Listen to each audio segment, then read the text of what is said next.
And now Camus. Our citizens work hard, but solely with the object of getting rich. Their chief interest is commerce, and their chief aim in life is, as they call it, doing business. You must picture the consternation of our little town, hitherto so tranquil and now, out of the blue, shaken to its core. 8,000 rats had been collected. A wave of something like panic swept through the town.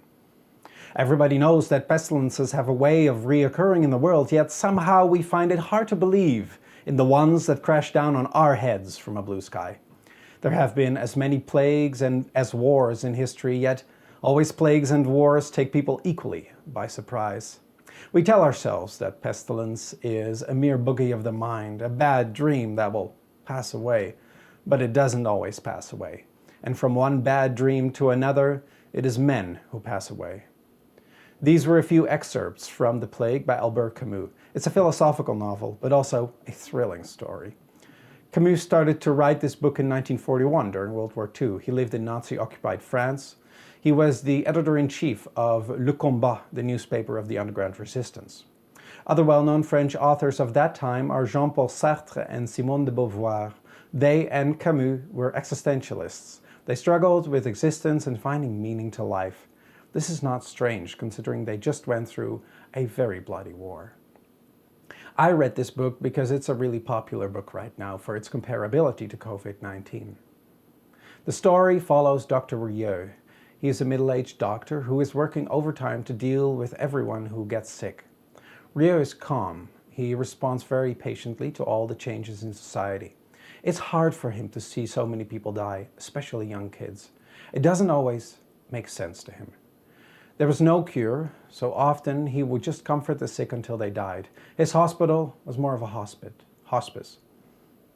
Rieux's friend Tarot saw the infections and death as a natural part of life, as natural without meaning. Suffering is random, death is random, humans care about meaning, but nature doesn't.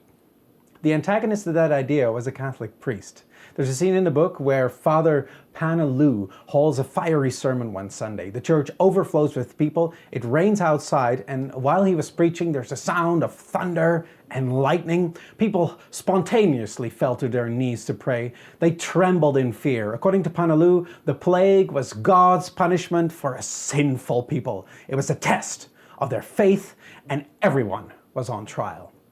The story is set in Oran. It's a fictional city on the Algerian coast in northern Africa. And like you'll be learning in social studies next year, it all started with rats. Rats were bleeding and dying. The authorities of Oran decided to close the city gates to prevent the plague from spreading. Everyone was locked in. At first, people were sure it would all be over very soon. Then people started to die. Doctors isolated people with the plague. Businesses closed. Citizens stayed at home. Those who escaped over the city walls were shot. Burials became cremations because it was quicker. People who initially showed great compassion for family members of someone who died later couldn't find the energy to care anymore. The once so civilized and sensible people of Iran turned into mere ghosts of their former selves.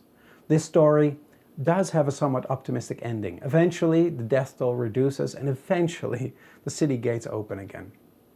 A passage from the end of the book. And indeed, as he listened to the cries of joy rising from the town, Rieux remembered that such a joy is always imperiled, at risk. He knew what those jubilant crowds did not, but could have learned from books, that the plague bacillus never dies or disappears for good. And that perhaps the day would come when, for the bane of the enlightenment of these men, it would rouse its rats again and send them forth to die in a happy city.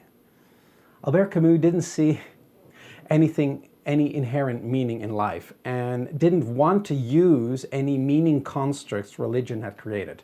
A technical term for that is absurdism. It is absurd because nature has no meaning and humans want meaning. That puts humans in the absurd position of trying to look for something that isn't there inherently.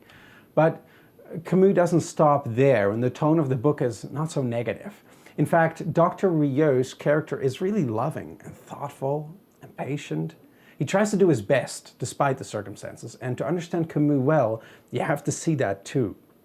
Sometimes, and maybe you've experienced this too, really difficult circumstances in life leave us speechless. We just don't know what to say anymore. But those times often also make us realize what is really important to us.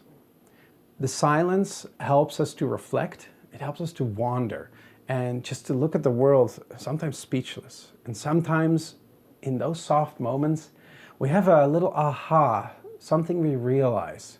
We find meaning, or better said, we found what is meaningful for us. And we have there, in fact, given meaning to something inherently meaningless. That is freedom, and that is Camus' message.